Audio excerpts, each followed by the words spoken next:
I'm getting ready to start installing the headers and exhaust and stuff on the Yukon. But before I do that, I got to do some maintenance on the welder.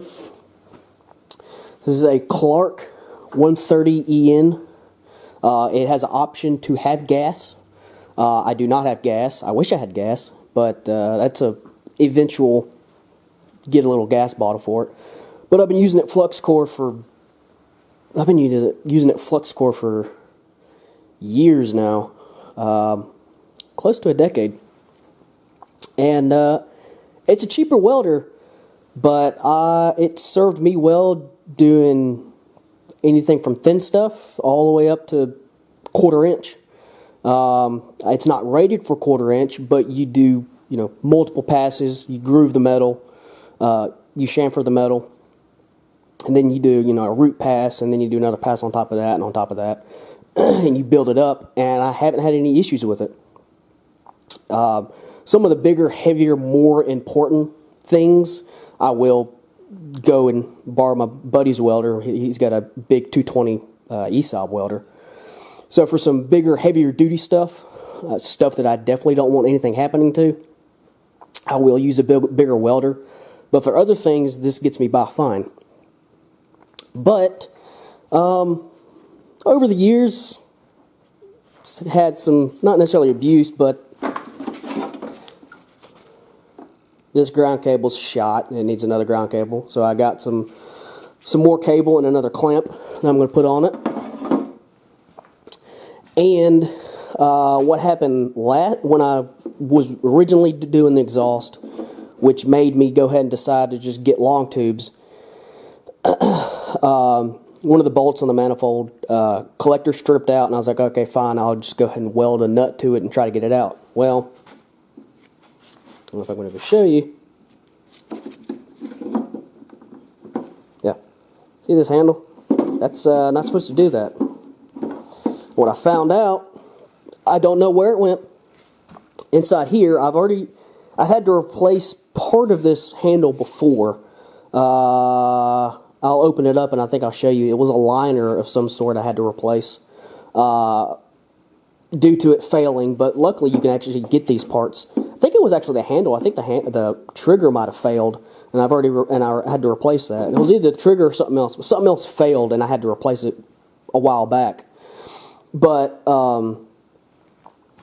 after I open it up, there's a set screw that goes in a block that holds this handle straight. That's gone. I don't know where it went. But yeah, I got some set screws to replace it with. And I'll go ahead and open this up, and I'll show you.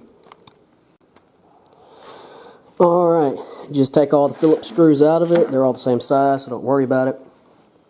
I actually remember what I had to replace before. This spring in here, there's a spring in here. It goes in here and goes in through the torch head down to the end of here that actually holds the welding wire.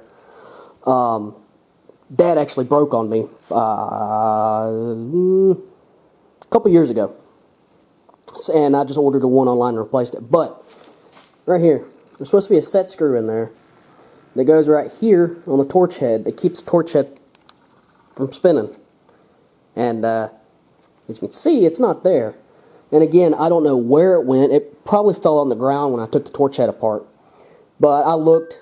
It's brass, so I have no clue where it went. It's not magnetic. So I just went ahead and bought some replacement screws. But yeah, I just went to the hardware store, picked me up some 10/32 by 1/4 inch set screws, which is what was in here before.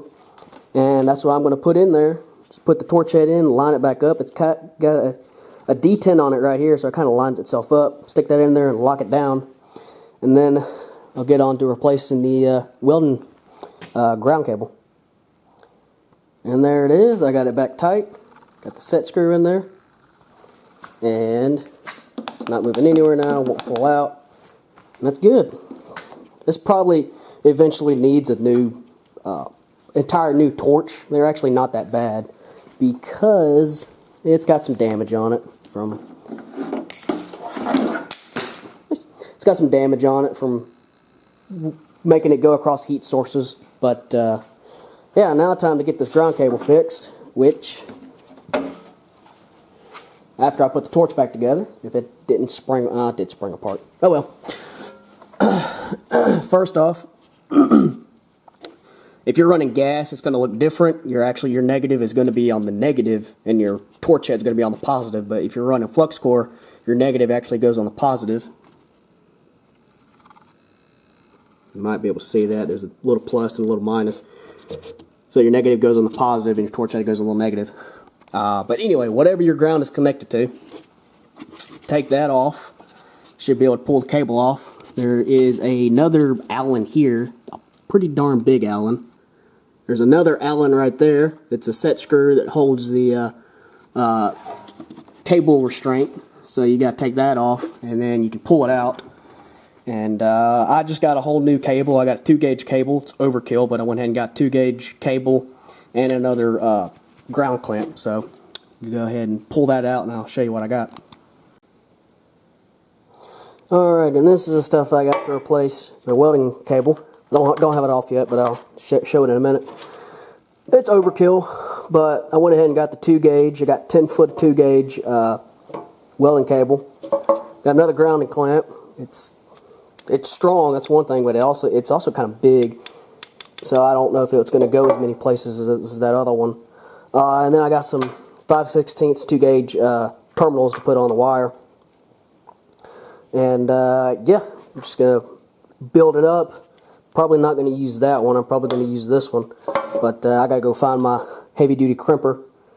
But in the meantime, I'll finish taking the wire up the welder. Alright, got the old cable out. Grounding strap out.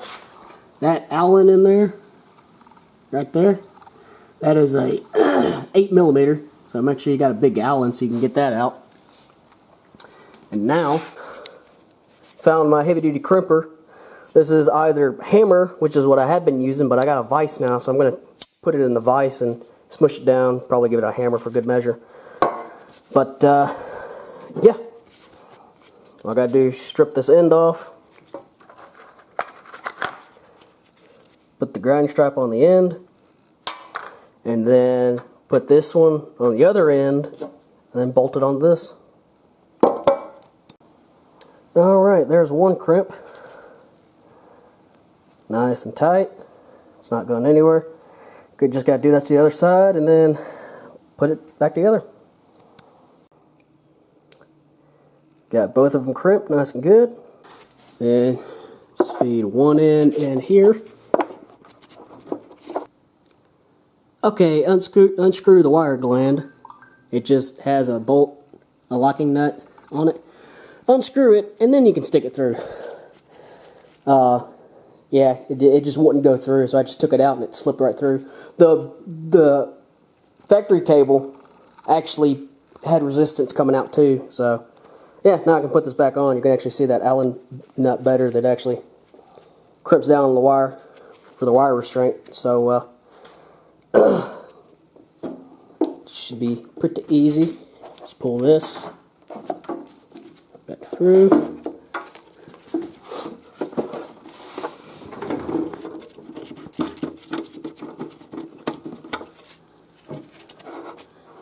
Put this in there. And that's not how I'm going to tighten it down. I'm going to bring it down flat like that.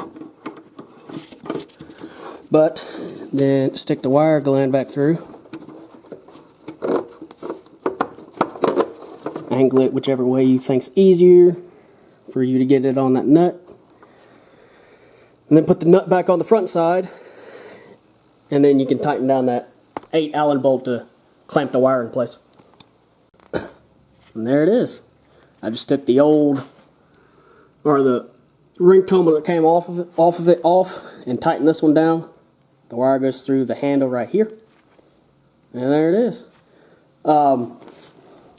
Like I said, I got 10 foot, so that gives me plenty. That one I think was maybe 7 something foot, I don't know. They also gave me a little bit more than 10 foot just to make sure I had 10 foot. So, yeah.